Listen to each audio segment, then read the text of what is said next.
बिस्मिल्लाहिर्रहमानिर्रहीम। अस्सलाम वालेकुम नाज़रीन, मैं हूं सईद अहमद। आप देख रहे हैं मेरा फेसबुक पेज सांझा पंजाब। तो मैं इस वक्त मौजूद हूं तहसील नौशहरा विरकां के कस्बा में।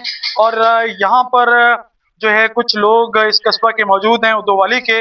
आज चूंकि चांद रात है और कल ईद उल अज़हा है, ये वीडियो जो है हम बना रहे हैं परदेशियों के लिए जो ओवरसीज हैं, वो इस इलाके के रहने वाले हों, चाहे इस तहसील के रहने वाले हों, चाहे इस जिला के रहने वाले हों।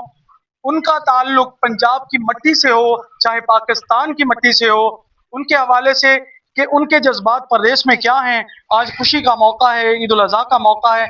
इस हवाले से एक नौजवान मेरे साथ मौजूद है, मैं उनसे बात करता हूँ कि इनके इमोशंस क्या हैं और उनके इमोशंस क्या हैं। अस्सलाम वालेकुम जी। वालेकुम सलाम। जी, क्या इसमें ग्रामी है आपका? हुज़ैफा। जी, जो परदेसी हमारे भाई हैं, उनके बारे में आप क्या कहना चाहेंगे? अपने जज्बात का इजहार किन लफ्जों में करना चाहेंगे, जरा बताना चाहेंगे? जी बिल्कुल जी, हमारा ये एक मजहबी त्यौहार है ईद उल अज़हा। और यकीनी